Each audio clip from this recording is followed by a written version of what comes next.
Well, new at 10, it's no secret that Arizona is considered a hotspot when it comes to UFOs. And tonight, some former police officers are opening up about unexplainable phenomena that they claim they and other law enforcement agencies in the valley have experienced. Team 12's Chase Golightly spoke with them tonight and joins us. And Chase, they say that this happens a lot more often than we may think. Yeah, Mark Rebe, it was more than just aliens that was discussed tonight by these two police officers. They talked about other instances of law enforcement agencies coming across cases that they simply can't explain.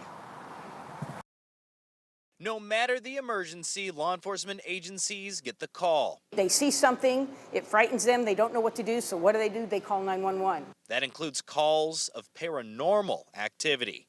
Many of us remember 1997 when a string of lights shaped in a V were seen hovering over the valley. A Mesa police officer that came forward and he was able to see these lights that came from Central Phoenix. Former Gilbert police officer Marianne Robb is now with UAP PD. It's basically where law enforcement meets the unknown. It's an organization that encourages law enforcement officers to talk about these out-of-the-world encounters. It's heavily prevalent. She tells us that many officers don't like to talk about it. When they do see something, they're afraid to be ridiculed, so they don't say anything, and it could be years. That's what reportedly happened to retired Gilbert police officer Dave Rich. I came into this being skeptical. I didn't believe anything, and it wasn't until I encountered something that I finally, after a full investigation, just couldn't explain. He talked about a case that remains unsolved to this day. So my actual encounter was with something that we think might have been a ghost that called 911. We have audio recordings of it. We have video recordings of the phone that the call came from,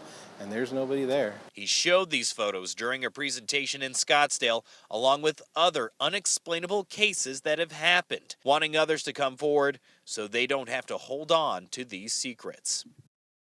Now, Rich told me that he held on to that story for 6 years, not telling anyone, after he says he was ridiculed by his own supervisors. He says other officers are going through the same thing, and again, hopes that this organization will help bring those stories to light.